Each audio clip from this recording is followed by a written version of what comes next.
Assalamualaikum warahmatullahi wabarakatuh.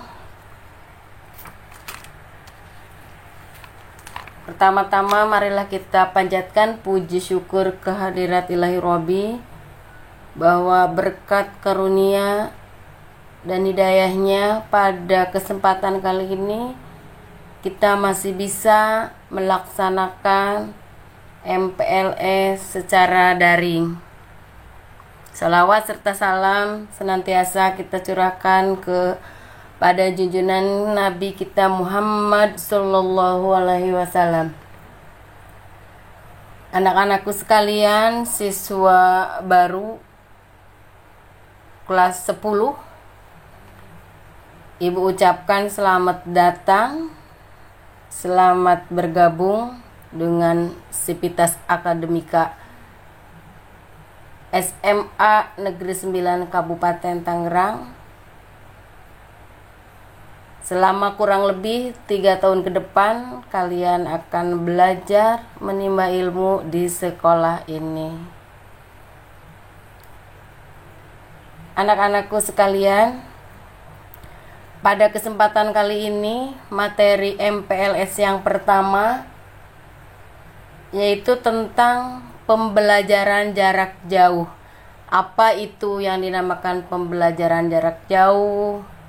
Bagaimana model daringnya? Bagaimana metodenya? Lalu portal pembelajaran untuk belajar dari rumahnya apa aja? Nah, sebelum membahas itu semua, Ibu perkenalkan diri dulu. Nama Ibu Sri Rahayu MPD, jenis kelamin perempuan, tempat tanggal lahir Tasikmalaya 25 November 1976, agama Islam, alamat atau tempat tinggal sekarang itu di Kampung Bakung, Desa Bakung, RT 2 RW 1. Riwayat pendidikan, Ibu sekolahnya langsung SD, tidak TK dulu. Mulai dari SD, SMP, SMA itu di daerah asal di Tasikmalaya. Melanjutkan S1 di Universitas Pendidikan Indonesia Bandung dari tahun 94 sampai 2000.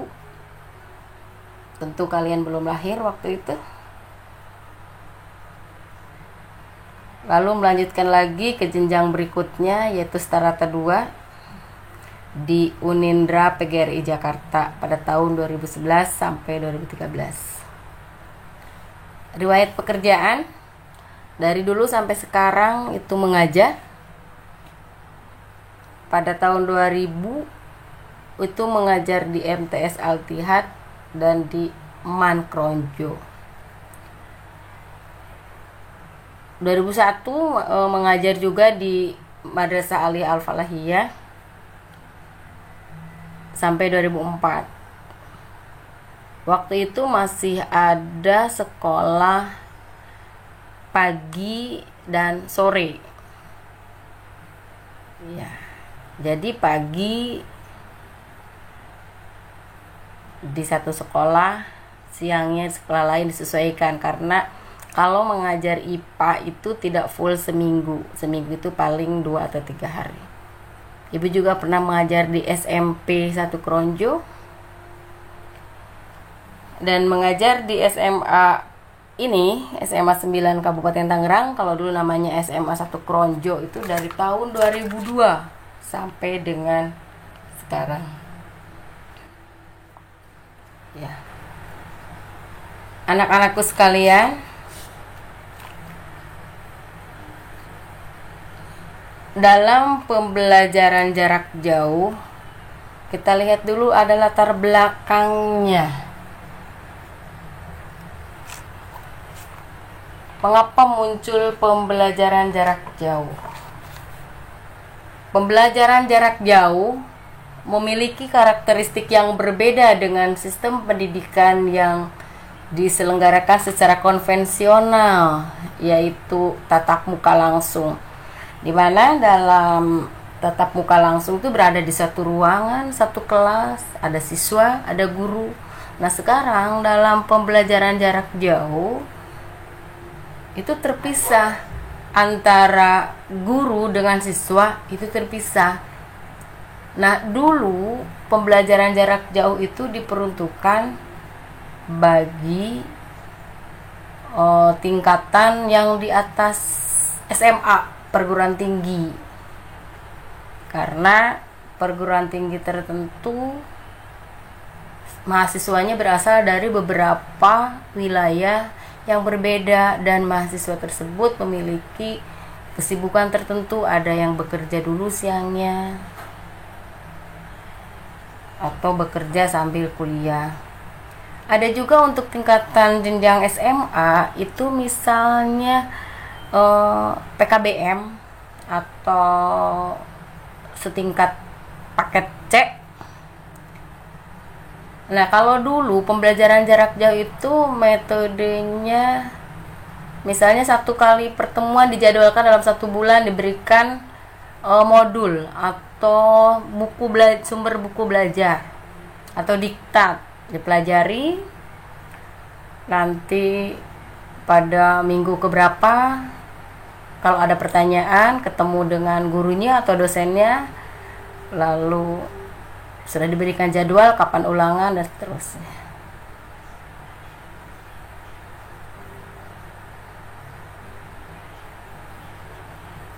Latar belakang berikutnya yang mendasari adanya pembelajaran jarak jauh. Nah, untuk media yang digunakan zaman sekarang untuk mengatasi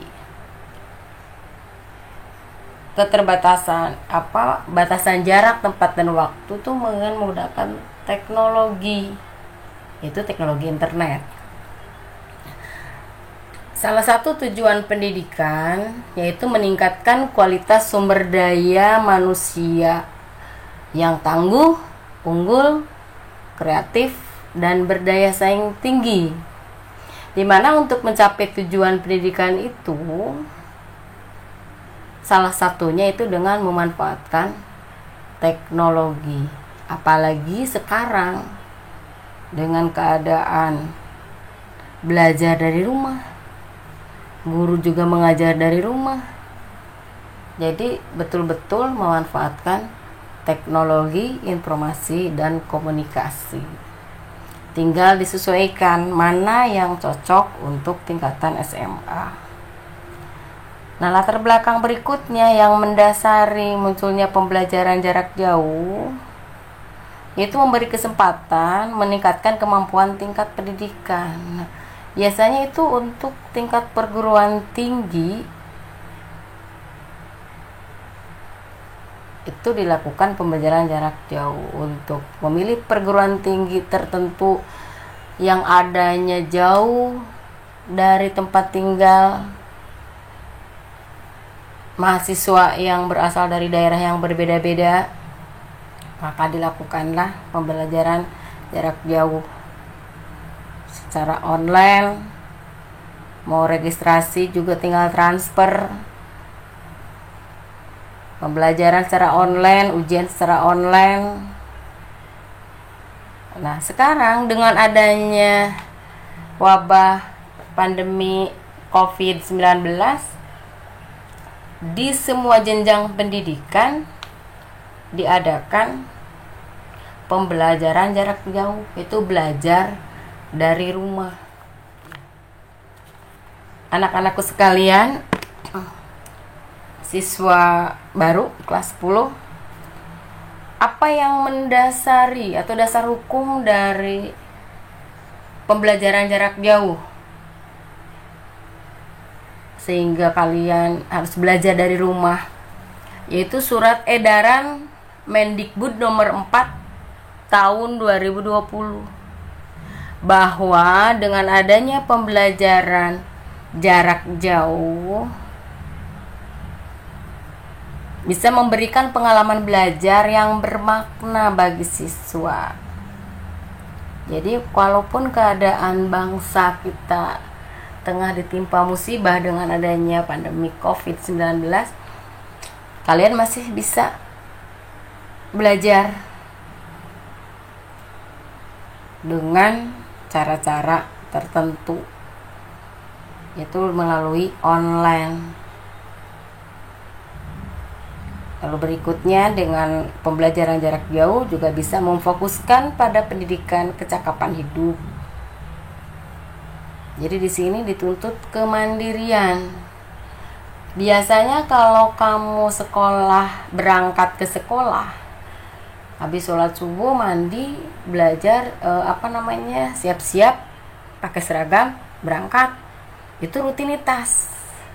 Nah sekarang belajar dari rumah, kamu merasa lebih santai, lebih longgar. Nah, tapi kalau tidak ada kesadaran pada diri sendiri, itu dituntut pendidikan kecakapan hidup mandiri, kesadaran. Ya, kalaupun tidak menggunakan seragam, tetap jam-jam tertentu sesuai jadwal tertentu, kalian udah siap-siap untuk mengikuti pembelajaran secara online. Lalu berikutnya, pembelajaran jarak jauh memberikan variasi aktivitas dan tugas belajar dari rumah. Pembelajaran ada variasinya, dan tugasnya pun disesuaikan. Yang selama ini kalau di kelas, kerjakan soal dari nomor ini sampai nomor ini, kumpulkan di meja ibu, di ruang guru, dikoreksi. Nah kalau sekarang tugasnya mungkin agak lain. Apa misalnya, tetap ditulis soal ini, lalu difoto, dikirimkan melalui WA, atau tugasnya dikirimkan melalui Google Classroom. Itu tergantung guru yang bersangkutan. Dan itu merupakan bisa memberikan umpan balik terhadap bukti atau produk aktivitas belajar dari rumah. Anak-anakku sekalian, berikutnya kita akan mempelajari apa itu pembelajaran jarak jauh. Sebelumnya kita harus tahu dulu tentang pendidikan jarak jauh, yaitu sekumpulan metode pengajaran di mana aktivitas pengajaran dilaksanakan secara terpisah dari aktivitas belajar. Jadi proses pendidikannya proses pembelajarannya yaitu terpisah, yaitu pembelajaran jarak jauh adalah ketika proses pembelajaran tidak terjadinya kontak dalam bentuk tatap muka langsung antara pengajar dan pembelajar. Seperti sekarang ini, ibu membuat media belajar seperti ini, kalian menyimak dari rumah masing-masing sambil sesekali minum boleh, makan cemilan, dan bentuk pembelajarannya online, yaitu pembelajaran yang berasaskan penggunaan internet. Itu definisi yang digunakan oleh Mas Wan. Lalu metode pembelajaran jarak jauh itu seperti apa? Nah, metode pembelajaran jarak jauh itu bergantung pada apa yang diajarkan, siapa yang diajar, lalu kemampuannya bagaimana, sumber daya yang tersedianya seperti apa. Satu sama lain sangat berkaitan. Apa yang diajarkan, kalau untuk siapa yang diajar jenjang SMA, yaitu kamu misalnya, apa yang diajarkan, materi pelajaran apa, misalnya pelajaran kimia, yang diajarkannya apa. Nah, kamu dari rumah bisa mengikuti, itu mampu.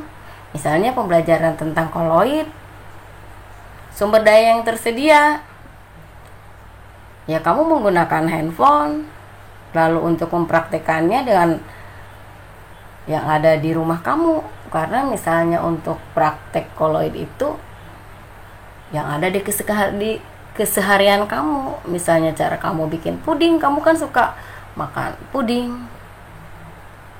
Lalu contoh yang lain juga, cara mencuci pakaian menggunakan deterjen, atau yang sekarang ini cuci tangan pakai sabun. Nah, itu juga salah satu contoh pembelajaran di pelajaran kimia. Media pembelajaran yang digunakan untuk pembelajaran jarak jauh sekarang ini komputer bagi yang memiliki, dan yang paling simpel dan kamu bisa belajar sambil tiduran, asal jangan keterusan ketiduran, duduk, itu menggunakan handphone Android. Bentuknya bisa berupa suara saja, rekaman suara atau video, multimedia yang pasti menggunakan internet dan lain-lain. Skenario pembelajaran itu dikategorikan ada 3. Ada skenario A, itu jika lengkap, pelajaran terstruktur mengikuti kurikulum standar. Itu yang sangat ideal. Tidak ada gangguan sinyal, tidak ada kendala apapun itu. Sedangkan skenario B, lengkap, pelajaran terstruktur difokuskan pada pengetahuan dan keterampilan inti. Hal-hal apa aja yang penting yang ada di sekitar kamu, yang ada hubungannya dengan pengetahuan. Karena untuk penilaian saat ini terdiri dari penilaian pengetahuan atau kognitif, sikap, dan keterampilan. Dengan pembelajaran jarak jauh, sikap sulit terukur. Paling terukurnya dari cara kamu menyimak belajar. Misalnya kalau mengadakan absen online, nanti kelihatan siapa yang menyimak, siapa yang tidak. Pengetahuan dan keterampilan inti. Nah, skenario C yaitu konten pembelajaran dan kegiatan yang dipilih untuk membantu siswa. Apabila ada hal-hal yang membuat ada masalah tentang pembelajaran jarak jauh, kamu konsultasikan dengan wali kelas kamu. Lalu wali kelas menyampaikan ke guru mata pelajaran sehingga nanti skenarionya disesuaikan. Ya, siswa baru kelas 10 mudah-mudahan masih menyimak ya. Meskipun agak bete karena ya terpisah oleh jarak, tempat ya, tapi waktu bersamaan karena di acara MPLS ini. Penilaian pada pembelajaran jarak jauh secara umum ada 2 jenis, yaitu ada penilaian formatif dan ada penilaian sumatif. Penilaian formatif dilakukan pada saat proses pembelajaran itu berlangsung. Misalnya kalau pembelajaran kimia, saya contohkan dari materi kimia karena kebetulan ibu mengajar kimia.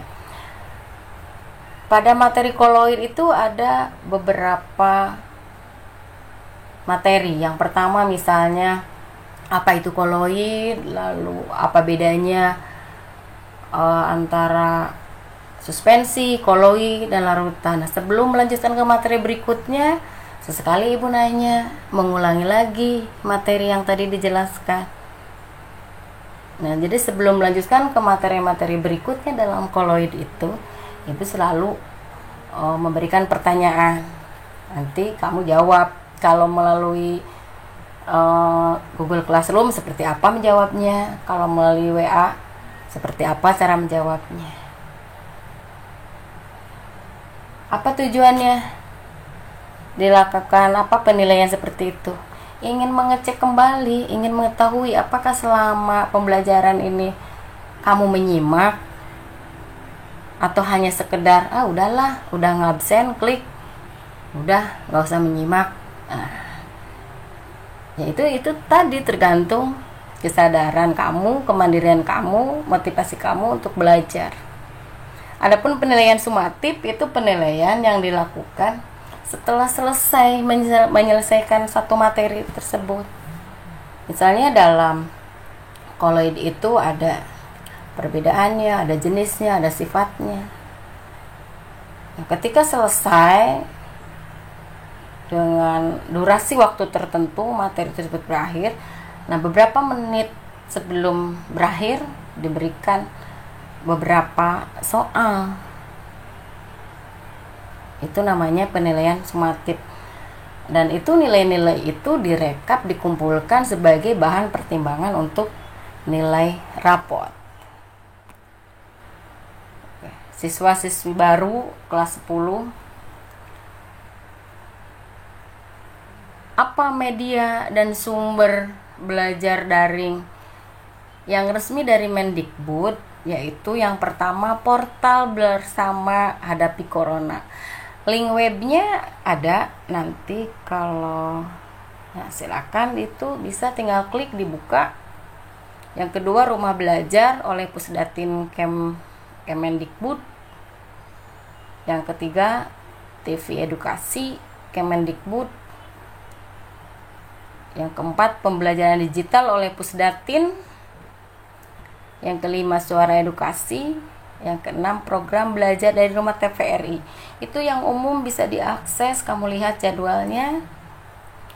Untuk SMA hari apa aja dan seterusnya. Atau selain itu, di beberapa guru tertentu mungkin punya link YouTube atau link materi, nanti ada diberitahukan di saat kamu melakukan pembelajaran.